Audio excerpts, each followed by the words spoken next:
The clock blinked 12 o'clock. John stirred in his sleep. A floorboard creaked outside his door. He slowly opened his eyes.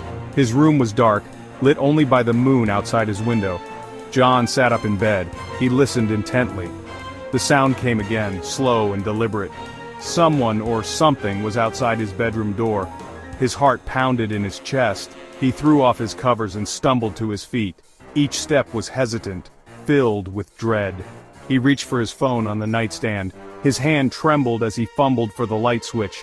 He flicked it on, bathing the room in a warm glow. For a moment he felt a wave of relief, but the feeling was short-lived. John's eyes darted to the door. It was slightly open, just a crack. He couldn't remember if he had left it that way.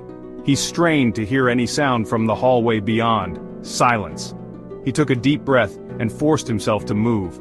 He crept towards the door, his hand outstretched. His fingers brushed against the cold metal doorknob. He hesitated for a moment, then threw the door open. The hallway was empty. He scanned the shadows, looking for any sign of movement. There was nothing.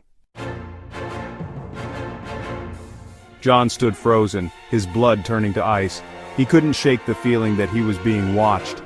He slowly backed into his room, never taking his eyes off the hallway. That's when he heard it. A soft, shallow breathing. It was coming from under his bed. John's breath caught in his throat. He stared at the bedspread, his mind racing. His heart pounded in his ears, drowning out all other sounds. He wanted to scream, to run, but his legs felt like lead. He was paralyzed with fear. He watched as the bedspread began to rise and fall with each chilling breath.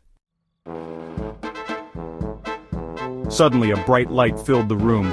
John jumped back, startled. His phone, lying on the nightstand, was buzzing. It illuminated the room with its screen. He stared at the phone, his heart still pounding. He cautiously approached the nightstand and picked it up. His blood ran cold. It was a text message, from his own number. The message was simple but terrifying. Check under the bed. John stared at the message, his mind reeling. How could he have sent a message to himself? And who, or what, was under his bed? He slowly looked down. The breathing had stopped.